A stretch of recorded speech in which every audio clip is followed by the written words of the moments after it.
कभी कभी सोचता हूं कितना अनोखा होता है बेटियों का संसार।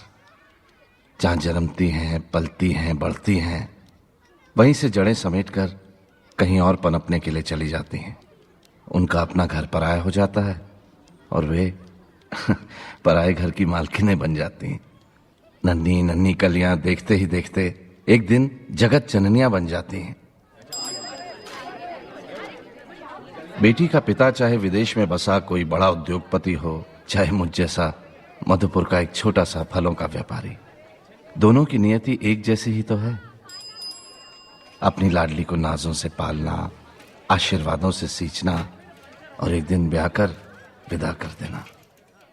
पर कुछ भी हो, बेटियां तो बेटियां हैं, मेरी पूनम की तरह। प्यार से मैं उसे बिट्टो कहता हूं। वो मेरे स्वर्गीय बड़े भैया की इकलौती निशानी है। भैया भाभी के गुजरने के बाद ये मुझे उपहार में मिली।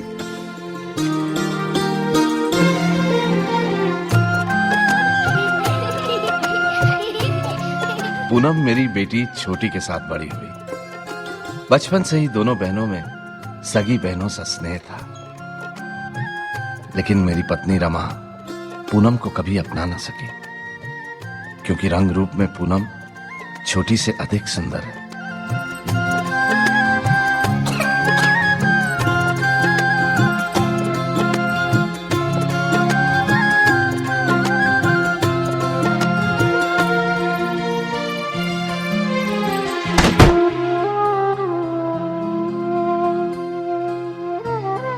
पूनम रमा में लगातार एक मां खोजती रही, लेकिन एक बिन मां की बेटी बिन मां की ही रही।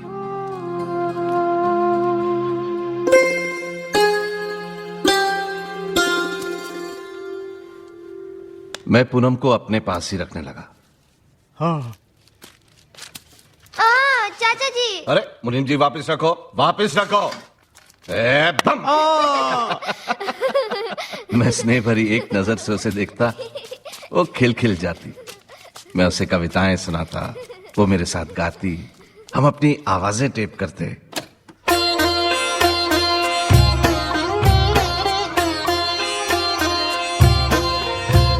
छोटा सा साजन नन्ही सी दुल्हन, डोली सजी हुई द्वार खड़ी है। डोली सजी हुई द्वार खड़ी है। जिसका विवाह रचाया जाए, बेटी कहाँ अभी इतनी बड़ी है। बेटी कहाँ अभी इतनी बड़ी है। आज ही ले जाएगा विदा कर,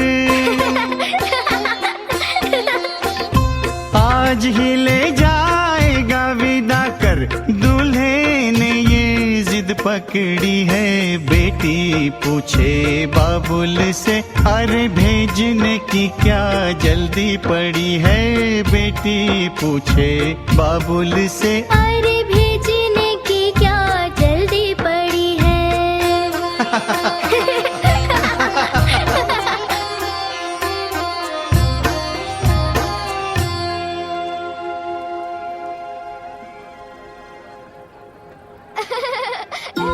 माँ बाप, भाई बहन, हर रिश्ते के लिए बेटियों के दामन में कितना प्यार होता है। घृणा होती है ये जानकर कि कुछ लोग बेटियों को बोझ समझते हैं।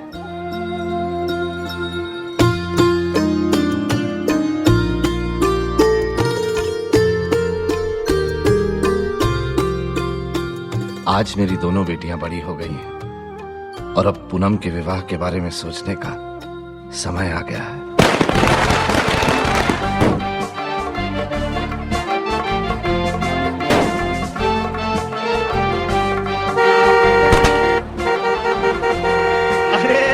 दो भैया, रहने दो। ये है वर्ल्ड की सबसे तंग गली। और ये है वर्ल्ड की सबसे स्लो बारात। तुम आओ।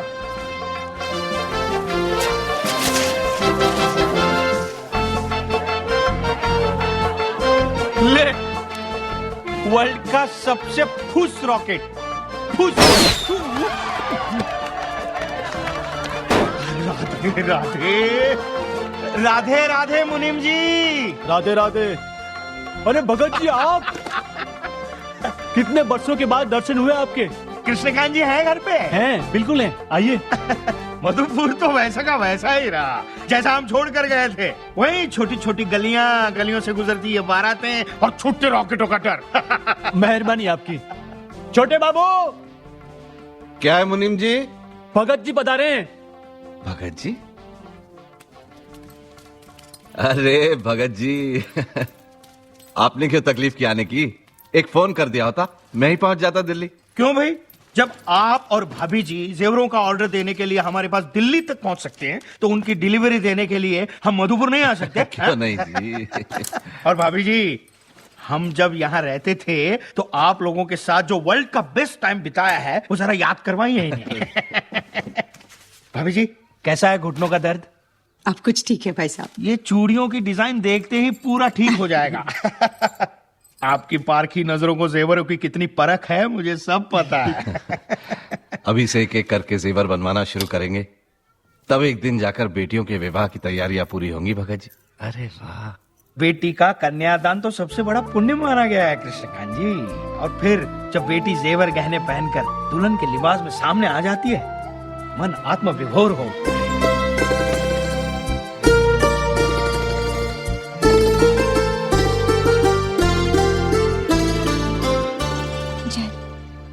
जीती रहो।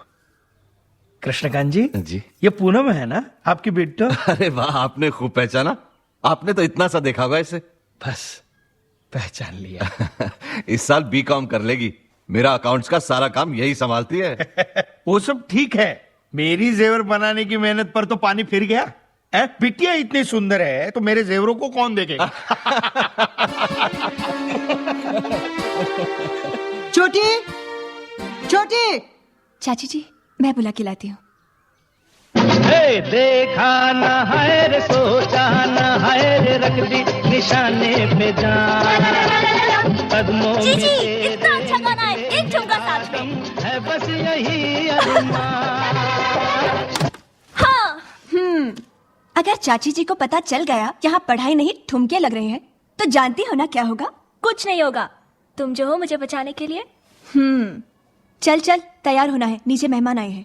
हे भगवान, मेहमान बाबूजी के आते हैं, माँ तंग मुझे करती है। पाउडर लगाओ, क्रीम लगाओ, काजल लगाओ। जब तक नीचे जाओ तब तक तो मेहमान ही चले जाते हैं। मुझसे तो तुम अच्छी हो जीजी, माँ तुमसे कुछ नहीं कहती। सॉरी जीजी, माँ तुमसे कुछ भी तो नहीं कहती। तू जो इतनी बकबक करती है, किसी और को बात करने का मौका ही नहीं देती। चल। सुबह से तैयार क्यों नहीं हुई?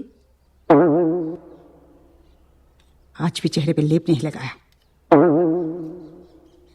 मुझे ये सब बिल्कुल पसंद नहीं। और ये दांत दिखाना बंद कर। मेहमान के सामने ठीक से चलना।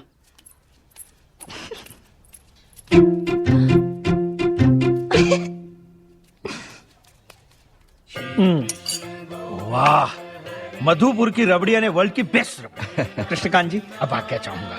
अच्छा भाभी जी, आपकी दोनों बेटियों के हाथ जल्द ही पीले हों और आपको वर्ल्ड के बेस्ट जमाई मिले, ये मेरी शुभकामना।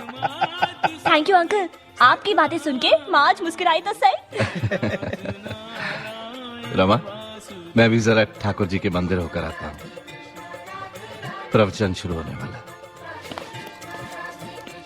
चले जी, चलिए। चाचा जी,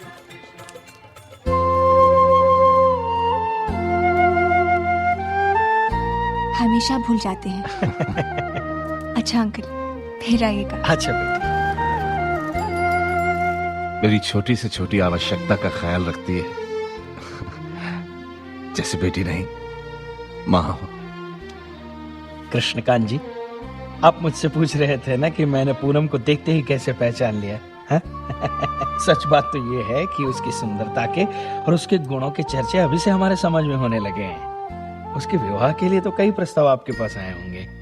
जी हाँ, आए तो, लेकिन समय बदल रहा है, मूल्य बदल रहे हैं। आजकल अच्छे रिश्ते मिलते कहाँ हैं? पूनम के लिए मुझे ऐसे घर की तलाश है जहां उसके गुणों का सम्मान हो,